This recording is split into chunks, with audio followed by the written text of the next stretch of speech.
abran sus Biblias en Lucas capítulo 24, donde allí está hablando acerca de la resurrección. Lucas capítulo número 24. Y mantenga luego la Biblia allí porque vamos a leer algunos versículos de este capítulo durante la meditación de la palabra del Señor. Lucas 24, ¿lo tienen? Dice, el primer día de la semana, muy de mañana, vinieron al sepulcro trayendo las especies aromáticas que habían preparado y algunas otras mujeres con ellas. Y hallaron removida la piedra del sepulcro y entrando no hallaron el cuerpo del Señor Jesús. Aconteció que estando ellas perplejas por esto, he aquí se pararon junto a ellas dos varones con vestiduras resplandecientes. Y como tuvieron temor y bajaron el rostro a tierra, le dijeron, ¿por qué buscáis entre los muertos al que vive? No está aquí, sino que ha resucitado. Acordaos de lo que os habló cuando aún estaba en Galilea, diciendo, es necesario que el Hijo del Hombre sea entregado en manos de hombres pecadores y que sea crucificado y resucite al tercer día.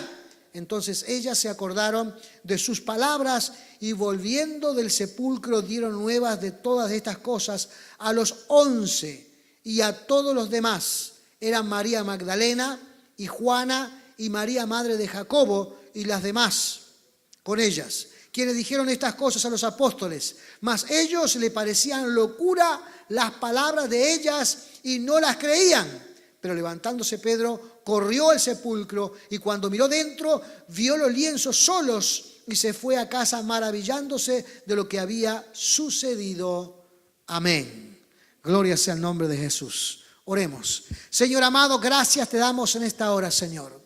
Gracias te damos en este tiempo, Padre amado, en el nombre de Jesús. Gracias por estar reunidos en tu nombre, Dios mío, aleluya, y recordar ese maravilloso, Padre amado, evento histórico de tu resurrección, Señor amado, lo que hace que nuestra salvación sea genuina, Padre amado, en el nombre de Jesús.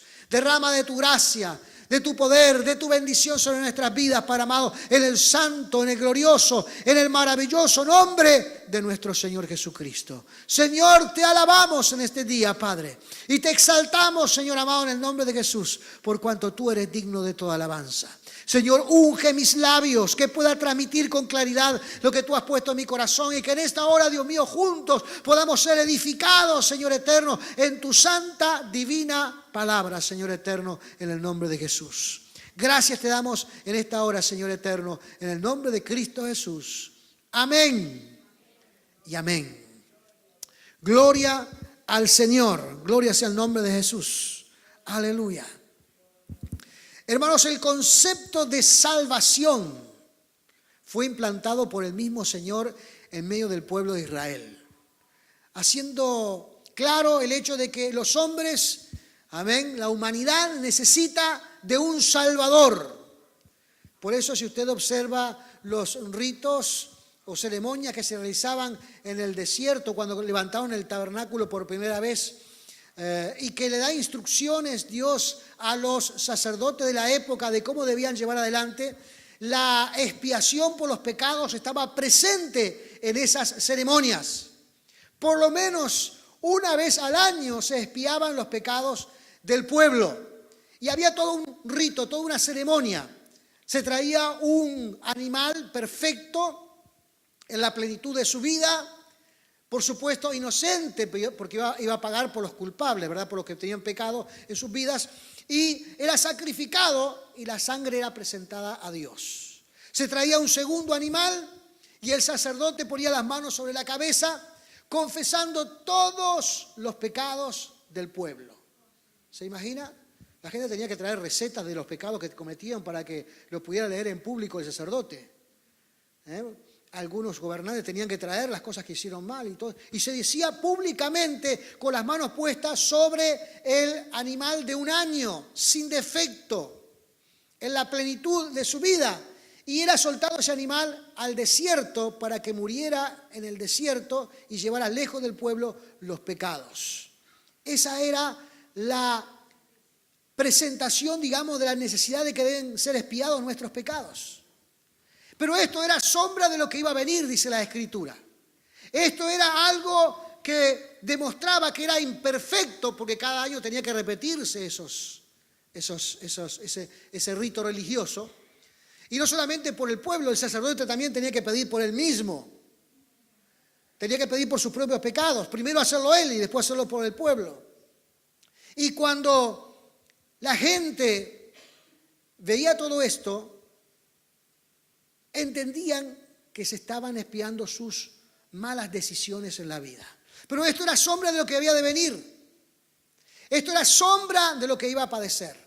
Llegaría un momento mucho más sublime y glorioso. Y dice Primera de Pedro, capítulo 1, versículo 18, y quiero leérselo en la versión de la Nueva Tradición Viviente, que dice: pues ustedes saben que Dios pagó un rescate para salvarnos de la vida vacía que heredaron de sus antepasados.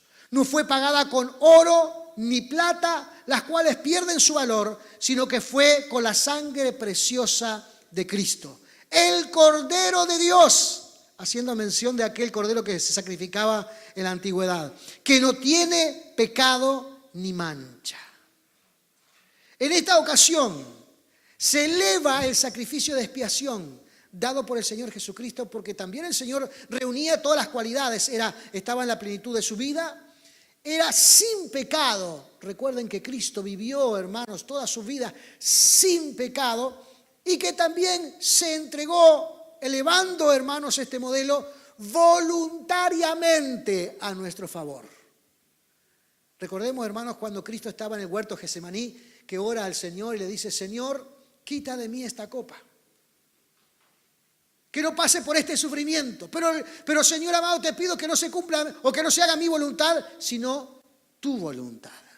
La mirada de Cristo era obedecer a Dios el Padre. Y había tomado la decisión de obedecer a Dios, aun cuando esto significaba sacrificar su propia vida por el mundo. Él lo estaba haciendo voluntariamente. Por eso la muerte de Cristo, hermano, en la cruz del Calvario no fue un accidente.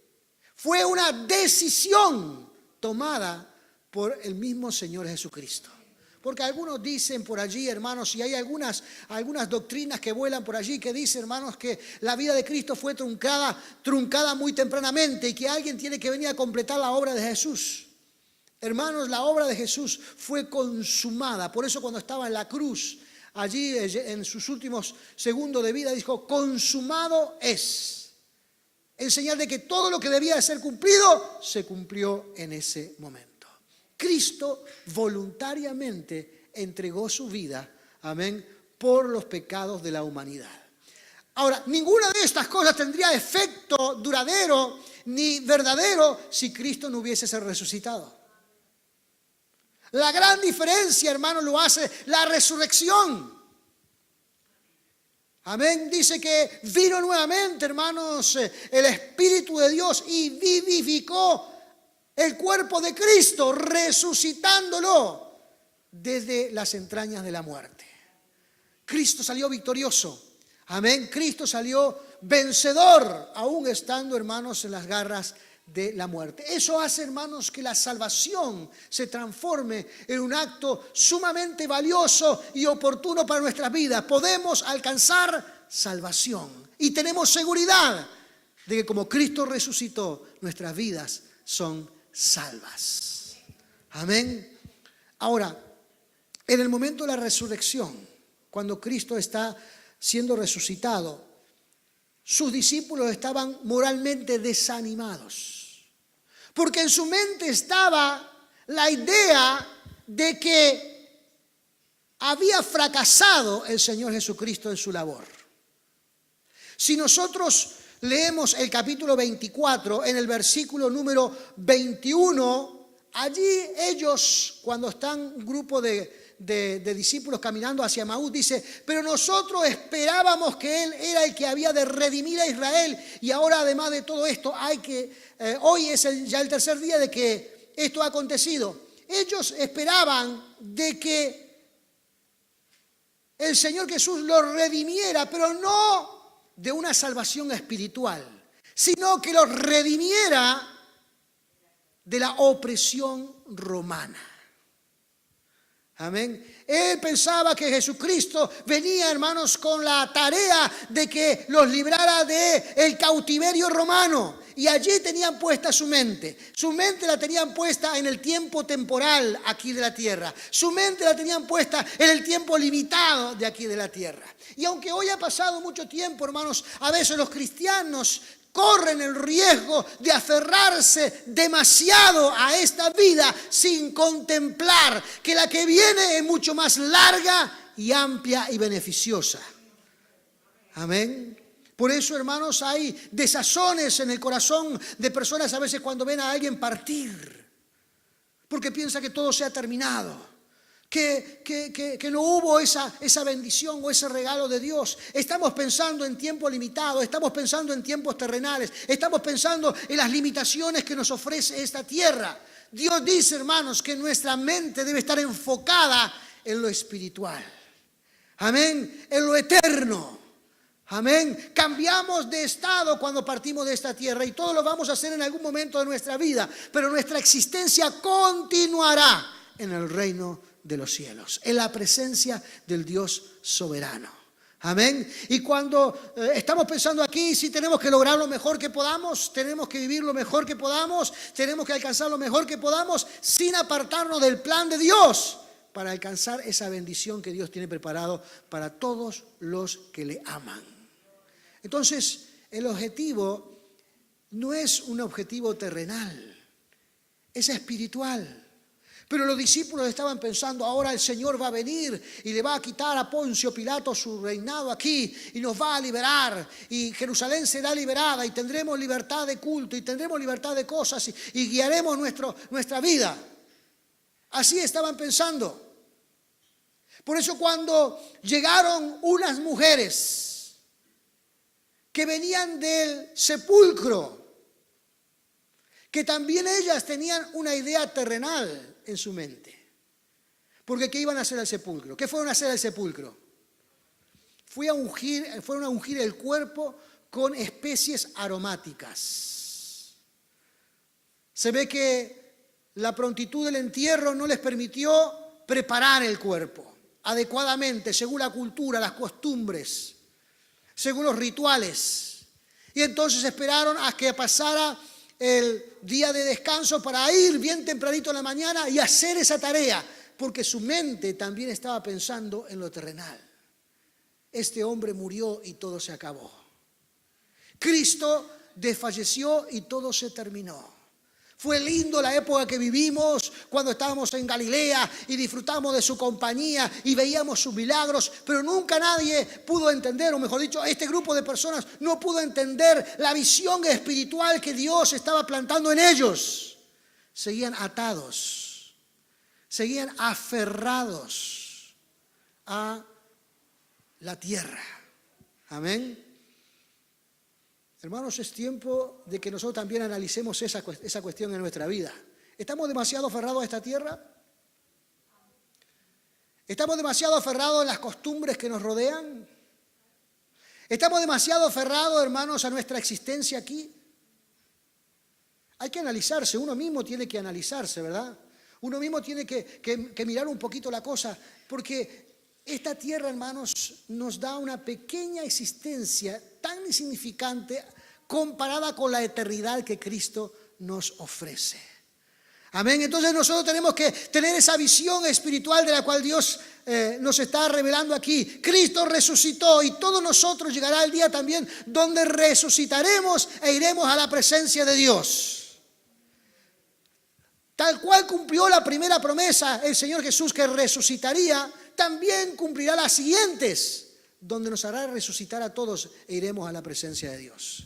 Quizás, hermanos, para muchos y particularmente para algunos que creen que son demasiados estudiosos o racionales, piensan que también es un acto de locura. ¿Cómo es esto de la resurrección? ¿Cómo es esto que la gente va a resucitar? ¿De qué están hablando? De cómo todo cuando uno va allí, todo el mundo se transforma en polvo y nadie va a volver a nada.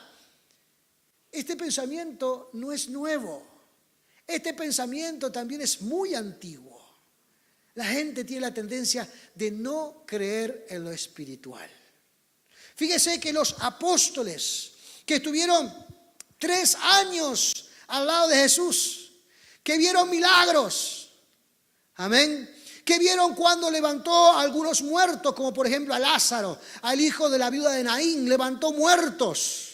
Cuando personas fueron sanadas instantáneamente de enfermedades terminales como la lepra. Personas que nacieron ciegos y fueron vueltos sus ojos. Personas que vivían, hermanos, en ataduras demoníacas como aquel famoso endemoniado de Gadareno, y el Señor lo volvió a la cordura en un instante. Contemplaron y vieron todo eso.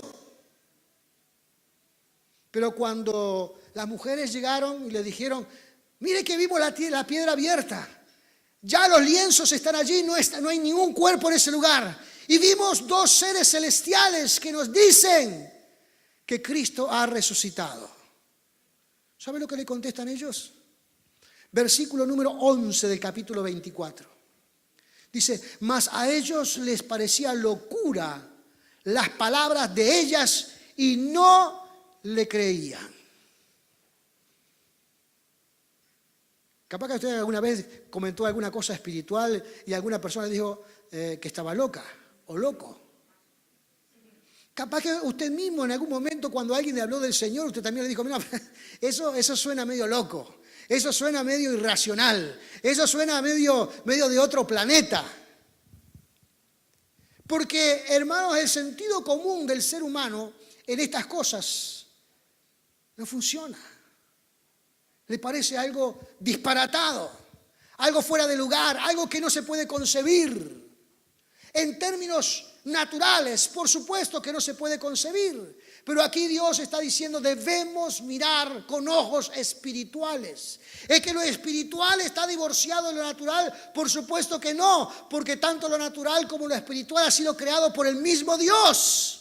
El asunto es que nosotros debemos ponernos en esa visión, debemos ponernos, hermanos, en ese camino, en esa dirección, para animarnos a creer en las cosas espirituales que Dios nos ha enseñado aquí en su palabra. Amén. Los ángeles le dijeron a las mujeres también, porque no crea que esto decían locos solamente los varones, también las mujeres quedaron impresionadas de lo que estaban viendo.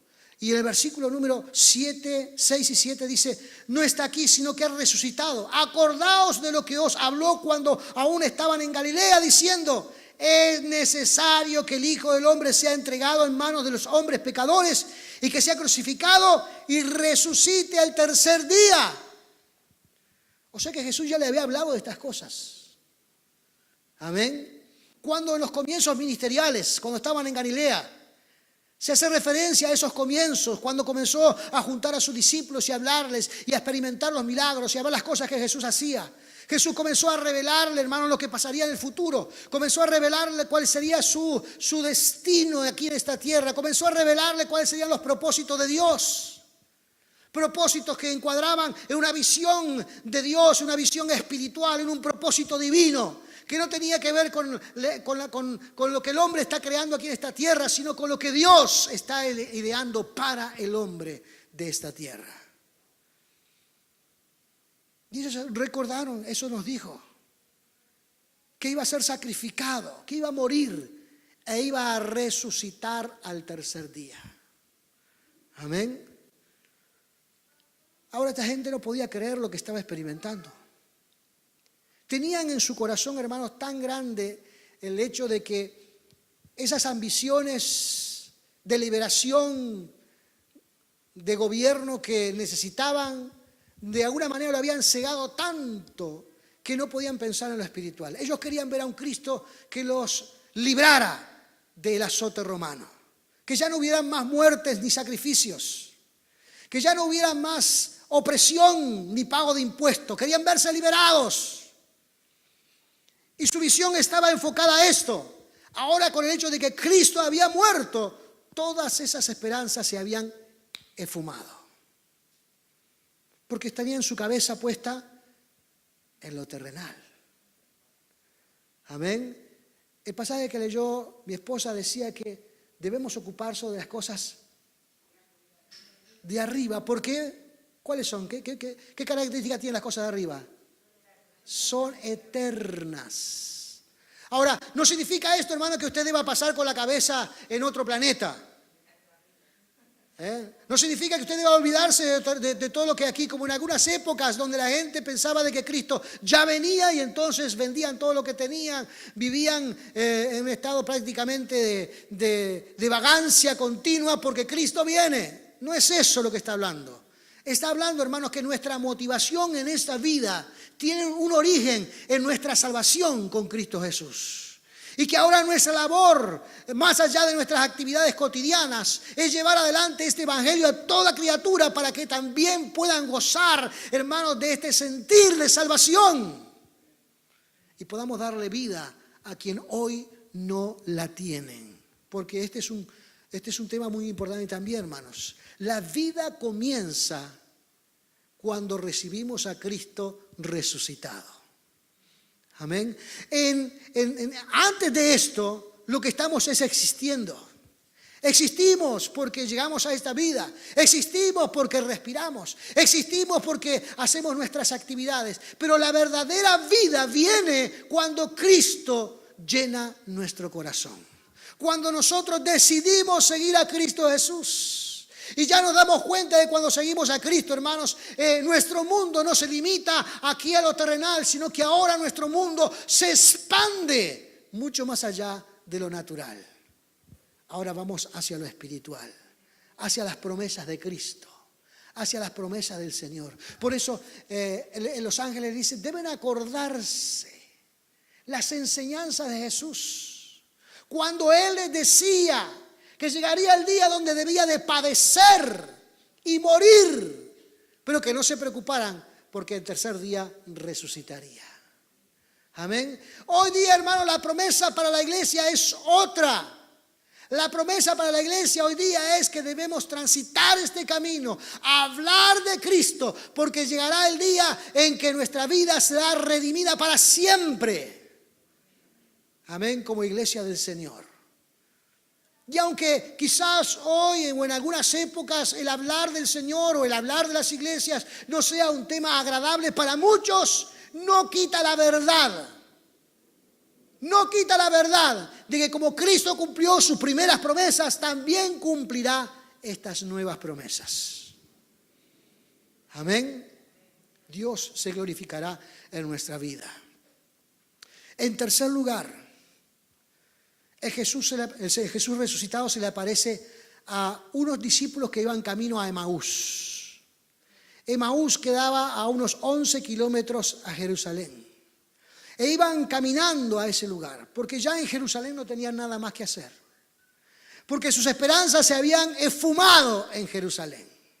Ahora quizás estaban volviendo a algunos lugares para, no sé, quizás pensaban reconfigurar su vida.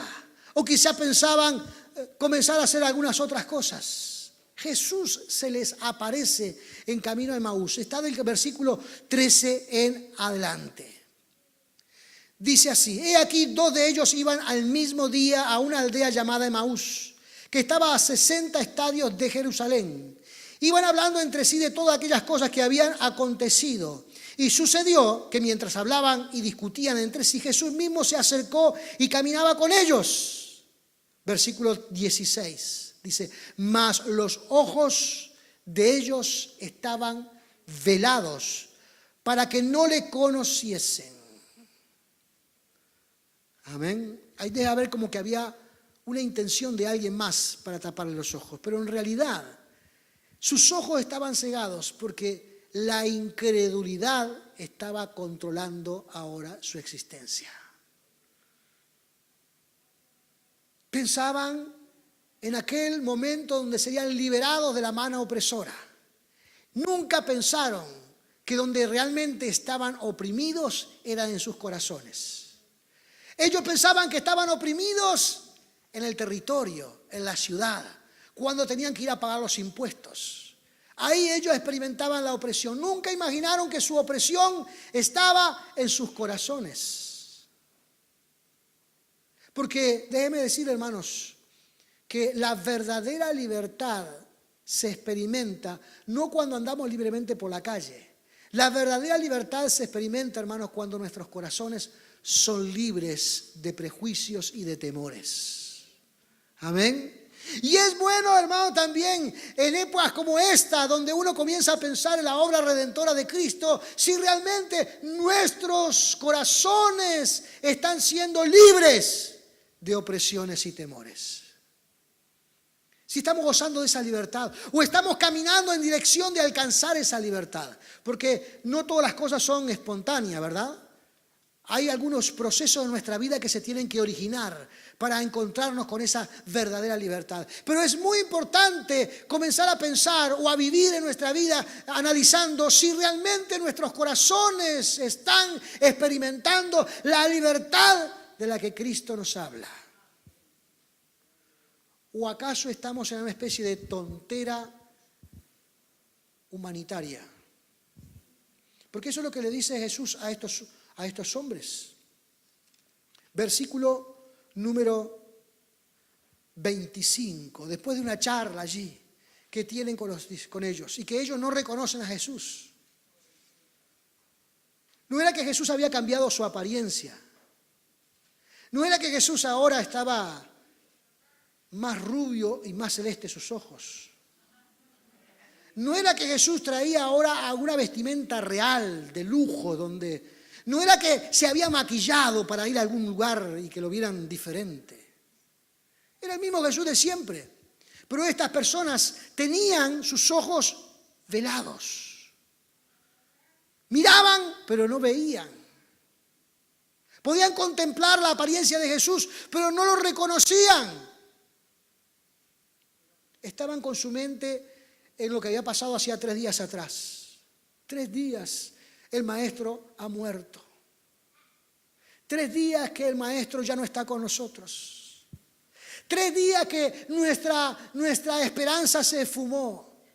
3 días que pensé que íbamos a tener un nuevo reino y ya no lo tenemos. 3 días de fracaso. Estaban enceguecidos con que habían perdido las esperanzas. Fíjense lo que le dice Jesús, versículo 25. Dice, entonces Él les dijo, oh insensatos y tardos de corazón para creer todo lo que los profetas han dicho. ¿No era necesario que el Cristo padeciese estas cosas y que entrara en su gloria? ¿Sabe lo que significa la palabra insensatos? Que a veces parece una palabra muy alturista, muy adornada, ¿vio? Parece una palabra, me dijo insensato, no sé bien qué es lo que significa, pero tonto. Sería como si te dijera hoy el Señor, o nos dijera a nosotros el Señor, pero muchacho, no seas tonto.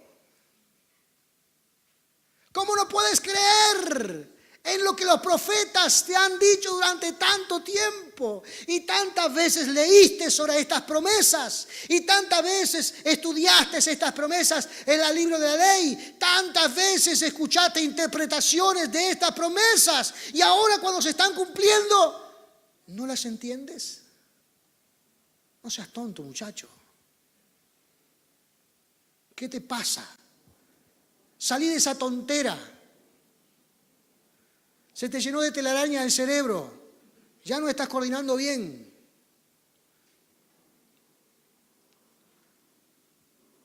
Y nosotros, hermanos, tenemos este sagrado libro para que nosotros también podamos ir estudiando y contemplando cuáles son los planes de Dios para nosotros hoy.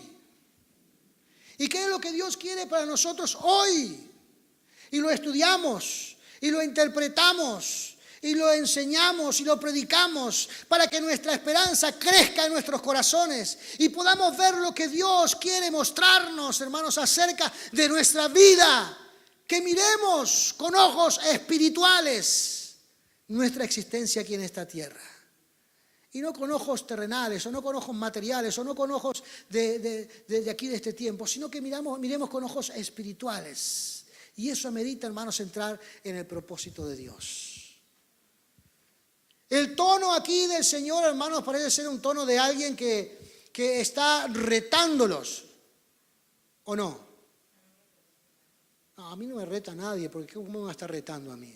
¿Por qué me van a retar a mí? Pero era para sacudirlos un poco. Era para hacerlos reaccionar.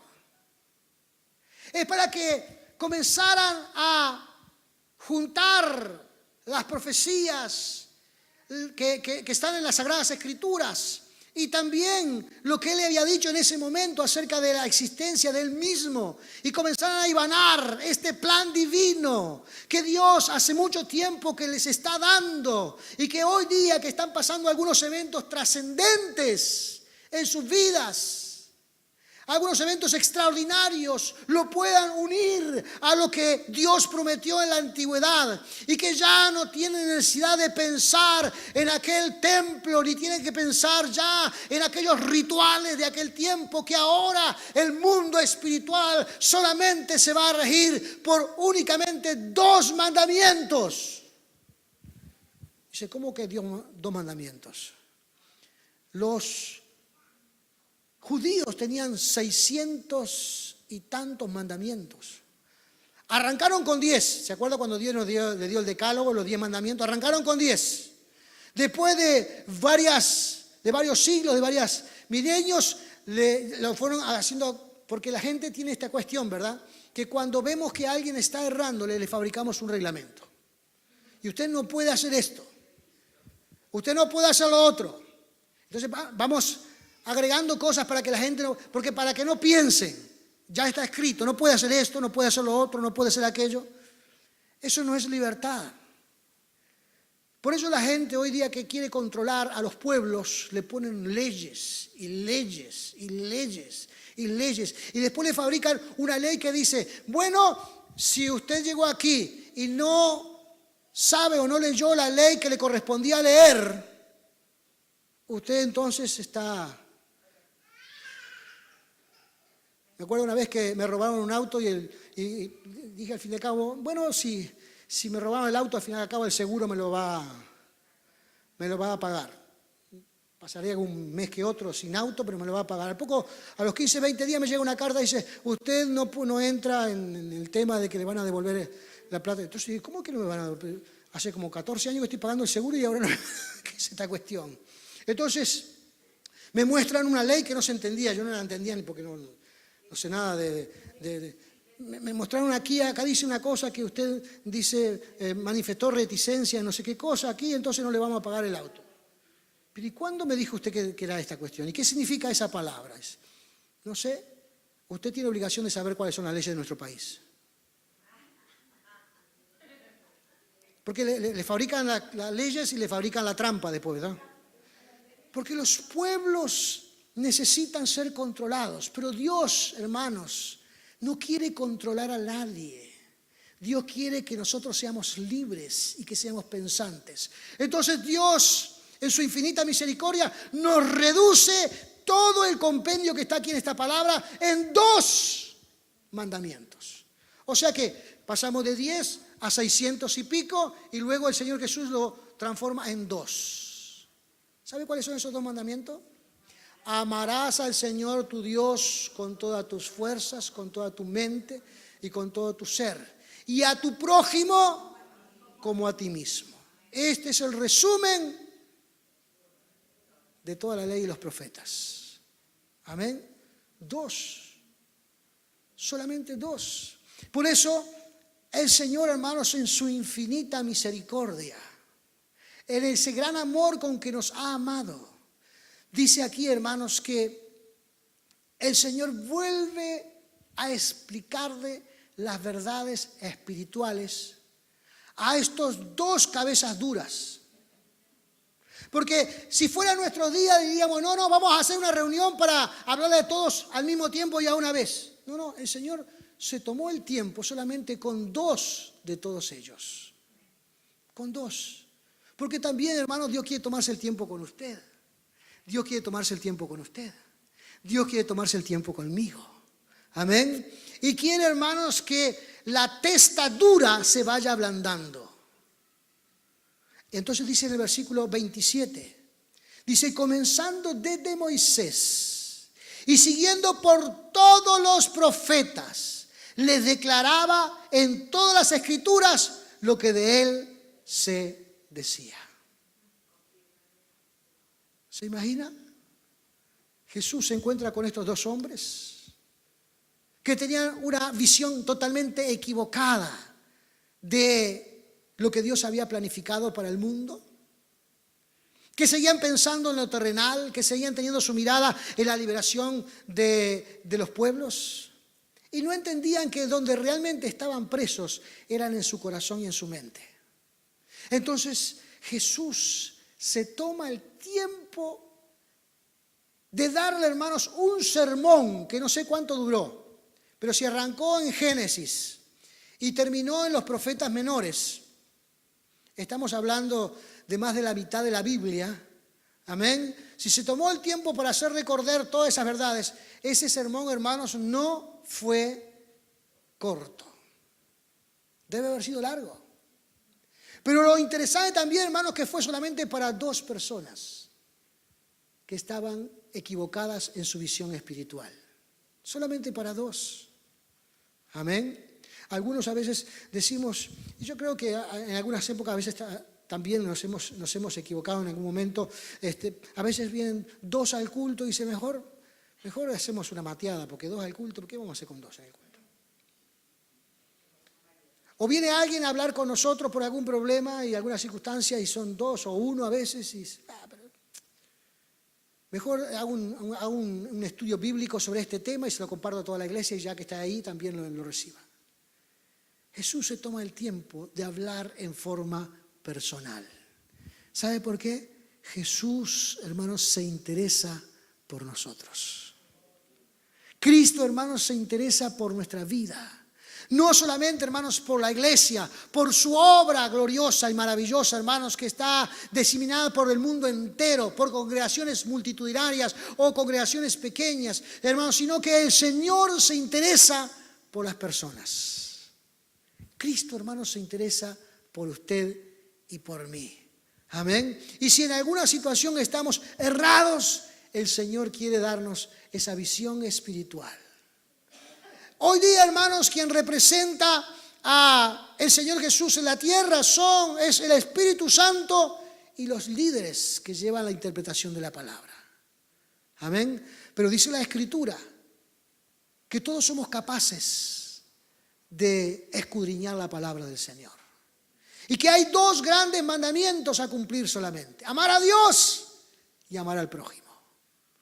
Amén. Que llevemos en práctica y adelante esas 2 cosas, porque eso resume todo el Evangelio. Así que, si todavía hay gente por ahí que piensa que el Evangelio es una locura, están en lo correcto. Porque el Evangelio no se puede interpretar por la razón humana. El Evangelio es una visión de un Dios espiritual. El Evangelio, hermanos, es una razón de existencia del plan de Dios para el hombre y la mujer que vive en todos los tiempos. Nosotros tenemos que pensar con la mente de Dios. Por eso dice la Escritura, hermanos, que nuestra relación con Dios, nuestra relación con Cristo Jesús, nos lleva a pensar como Cristo Jesús. Amén.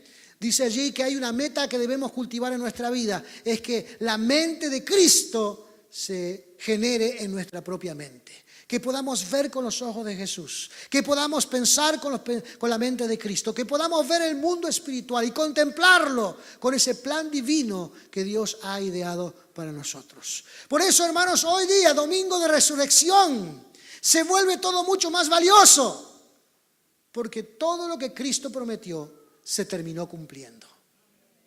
Amén. Y déjeme decir, hermano, aquel que cumple una vez, cumple siempre. Cumple siempre. Él es fiel. Amén. Así que estamos en la dirección y en el camino correcto.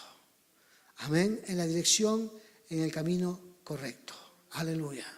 Dice el versículo 45 de este mismo capítulo hasta el 49, dice: entonces les abrió el entendimiento para que comprendiesen las Escrituras y le dijo: así está escrito, y así fue necesario que el Cristo padeciese y resucitase de los muertos al tercer día, y que se predicase en su nombre el arrepentimiento y el perdón de pecados en todas las naciones, comenzando de Jerusalén. Y vosotros sois testigos de todas estas cosas. He aquí, yo os enviaré la promesa de mi Padre sobre vosotros, quedaos vosotros en la ciudad de Jerusalén hasta que sean investidos de poder de lo alto.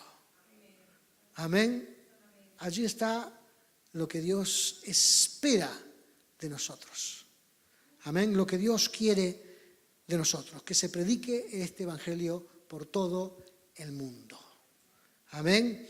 Y no debemos equivocarnos, porque algunos dicen, todo el mundo, bueno, pues yo no puedo viajar a África, ni puedo viajar a Europa, ni puedo... No, cuando está hablando del mundo, está diciendo que primero tiene que predicar en su mundo. Amén. Tiene que predicar en su mundo. Cuando acabe de predicar en su mundo, fíjese que no está hablando de que se acaben de convertir todos los que están en su mundo. No, no. Cuando usted acabe de predicar en su mundo, debe predicar en el mundo del de al lado. Y después debe seguir expandiéndose para que el mensaje corra.